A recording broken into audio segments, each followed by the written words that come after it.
absolutely beautiful Virgo friends, and welcome to your horoscope for September of 2023, where if you are my Virgos in September, happy birthday to you. We are going to be celebrating this beautiful Virgo vibration all the way until the middle of the month, so I hope birthday time is rocking out for you. Now, we've also got a new moon happening in your sign, so your chance to plant your seeds of intention, Virgo, for what you would like to experience in this next year. So plenty of good stuff going on, to include Venus coming direct, Jupiter taking a retrograde, Mercury coming direct as well. Now, Virgo, before we jump into all of that, I want to take a minute to get us cued into the energy and the vibration of the pending eclipse cycle that is starting. So Virgos, if you would please just take a minute, take your shoes off, ground your feet into the earth, into the floor, put your hand on your belly, and just breathe and listen and feel your space. Feel the vibration of your own body.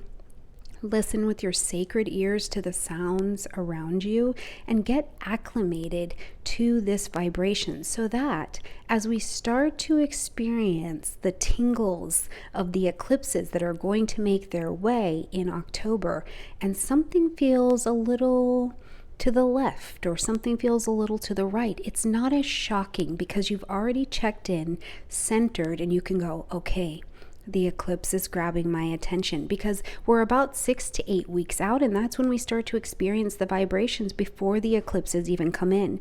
So I want you to take a minute, pause me, turn me off for a minute, whatever it looks like for you, and just ground into your own space for a minute, so that as the changes are coming, you can also trust that beautiful body of yours to tell you and to help guide you intuitively where to go next.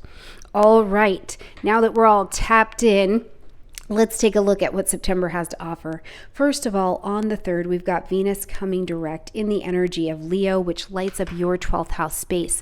So you've had this Venus retrograde working in your 12th house since June 19th, where it slowed down and started to come to the pre-retrograde shadow energy. So it was slowing down at 12 degrees of Leo, catching your attention. And this has been a really interesting vibration, I think, Virgo, because it's kind of in the 12th house where you're like, something's going on here.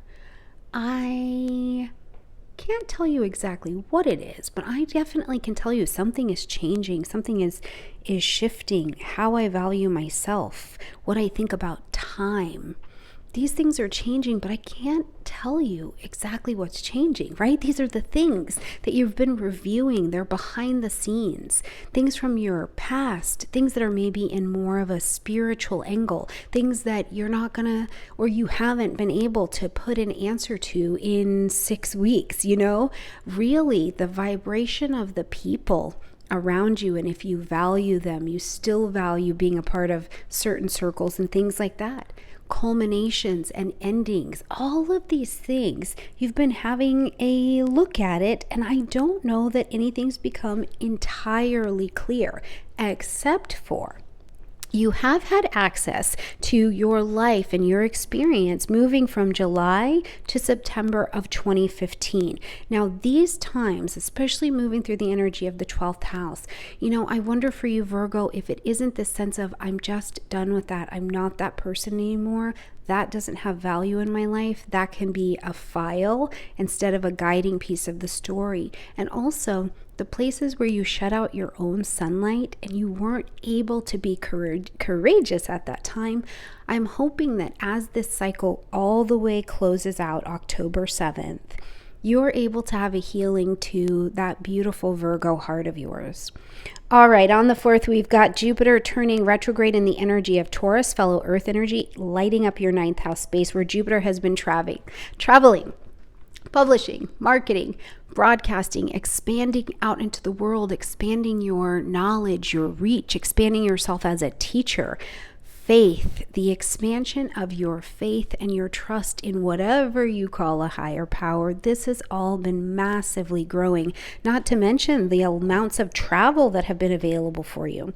Now, as Jupiter is going to take this retrograde, and we're going to see it take the retrograde here on the 4th. It's going to leave the retrograde and turn direct on December 30th, but then it will leave the entire circle in March of 2024. So we've got some time. And what you're doing here is you're realigning with your beliefs, with your faith. Like, is this the right mission?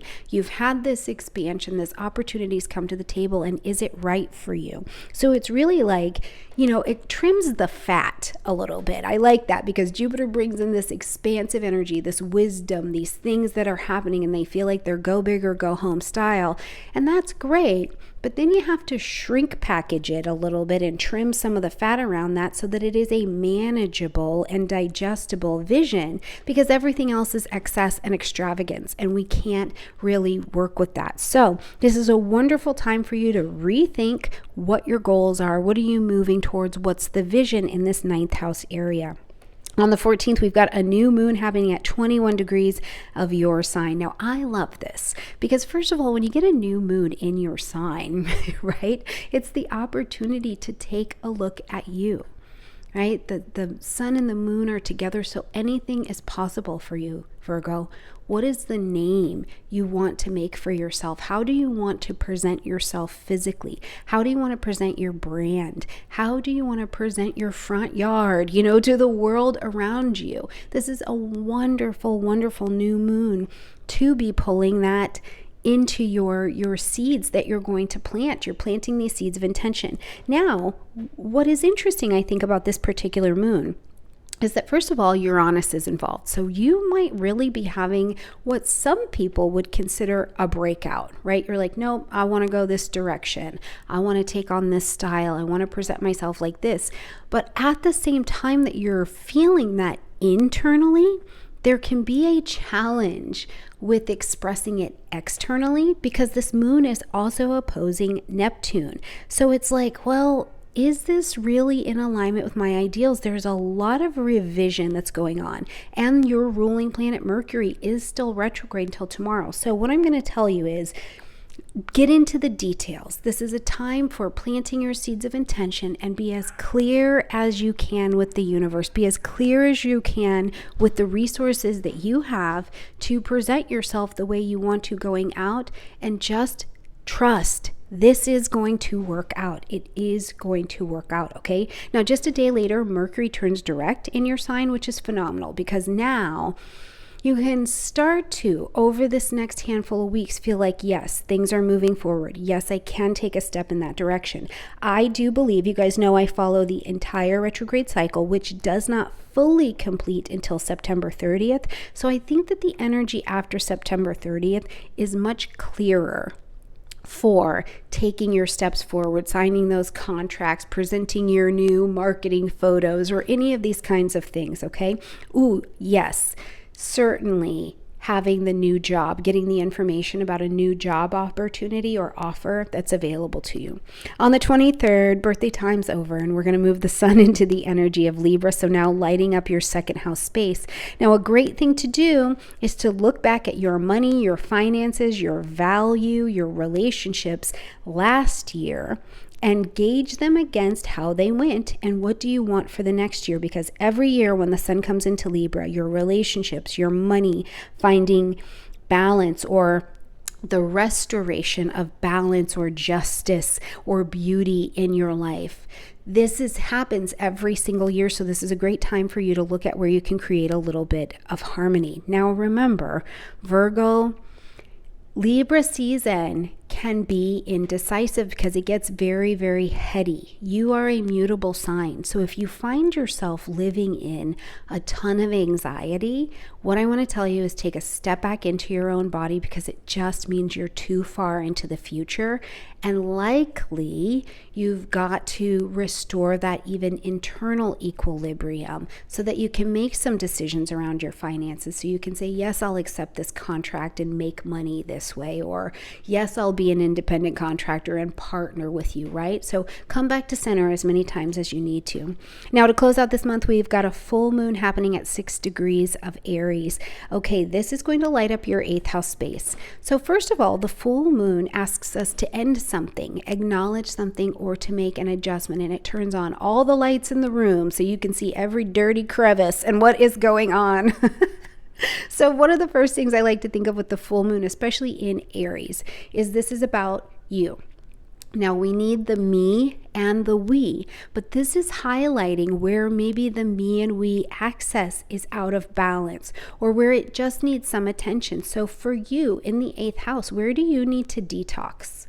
Right? Where does there need to be a physical detox, a body detox, a colon detox, a friend detox, old ideas about sex, love, intimacy, healing?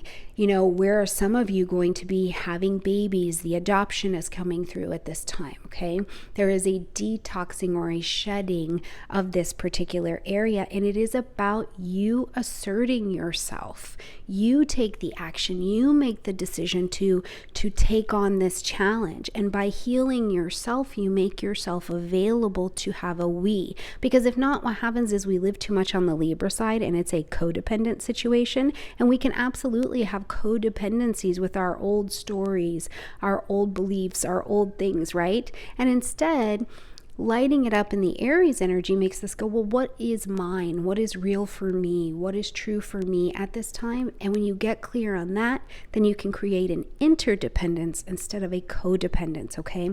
Other things in the 8th house that you may be looking forward to are collaborations with other people, whether it's therapists, whether it is sometimes it's exes, sometimes it's a deeper intimacy with your partners, or your partners have some things going on where they're asserting themselves. We've got death, debt, and taxes. They all happen in the 8th house as well, but whichever direction it's going, you're being called to stand up and assert yourself in a way that allows the ball to get moving just a little bit. And you'll experience that energy unfolding over about the next 4 weeks, Virgo, okay? So keep an eye, journal about it, and let's see what this Aries moon brings you, because we're also going to be working with the nodes in Aries and Libra. So it is definitely trying to bring your attention to a story that was on your table about 2005 as well. All right, my absolutely beautiful Virgo friends, I love you a ton. I hope you have a gorgeous month, and you will share with me in the comment section down below, what have these Mercury retrograde, Venus retrograde, what have the retrogrades brought to your attention? What are these moons illuminating for you? And definitely, as you're doing this little check-in that I gave you some homework for at the beginning, how are you finding you are feeling in that mutable energy of yours? Let me know in the comment section down below. Love you, Virgo.